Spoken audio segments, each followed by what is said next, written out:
महात्मा ज्योतिबा फुले ने सन 1882 में हंटर आयोग में कहा कि गरीब से गरीब व्यक्ति भी कर चुकाते हैं और इसलिए शिक्षा उनका पहला अधिकार होना चाहिए।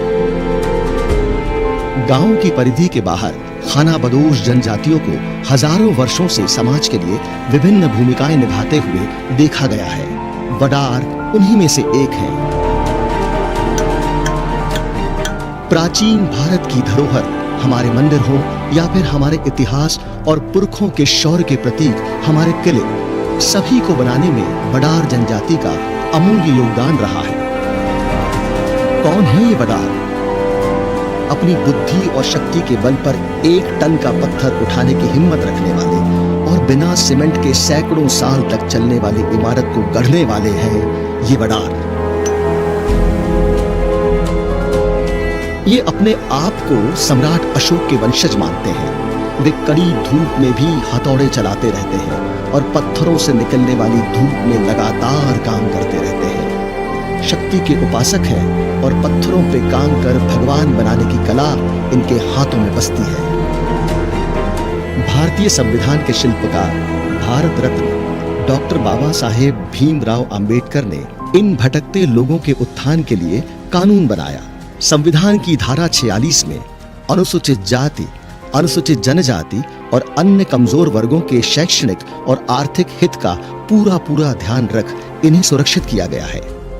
शरणार्थियों को सम्मान मिला, उनकी कॉलोनियां बनी।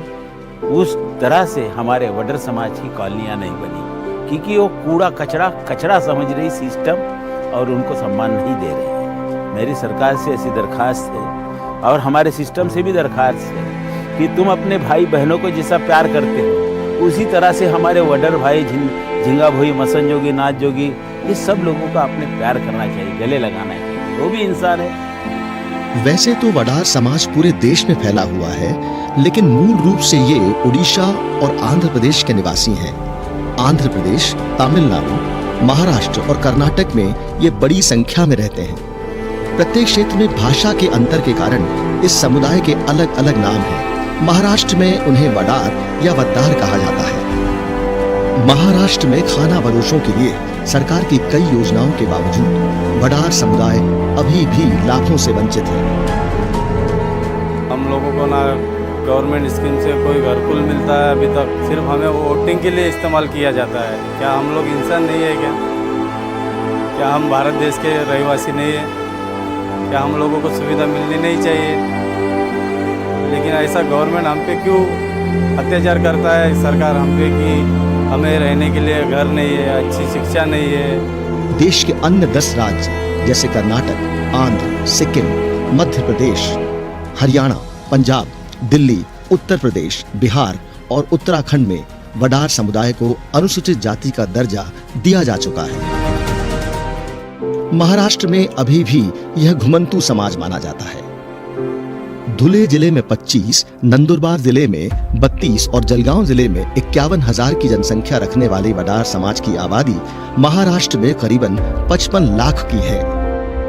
समाज में कुछ शिक्षित लोग शिक्षा पर जोर दे तो रहे हैं, लेकिन रियायतें न मिलने के कारण समाज पिछड़ रहा है। आमच्या लेकरांचा काही शिक्षण व्हावं लागलं, काही नाही व्हावं लागलं साहेब। आम्ही गरीब लोक दगड मातीचे काम करणारे, आमचं शिक्षण झालं पाहिजे, काहीतरी सुविधा झालं पाहिजे। आधुनिक युग में हाथों से पत्थर फोड़ने का काम मशीन कर रहे हैं और इसलिए वडार समाज को कभी कभार ही काम मिल पाता है। और ये समाज बनाए तो क्या बनाए?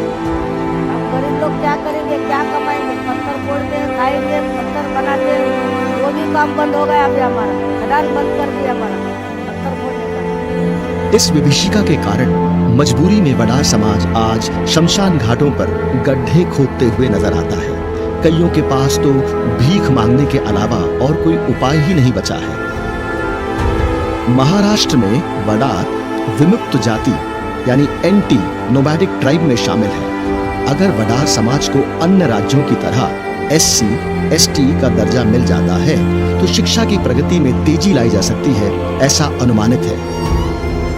वडार समुदाय खुद समाज की मुख्य धारा से जुड़ने का प्रयास निरंतर कर रहा है, जिसके लिए महाराष्ट्र में वडार समुदाय के लिए एक स्वतंत्र विकास निगम गठित किया जाए, ऐसी मांग बार बार की जा रही है।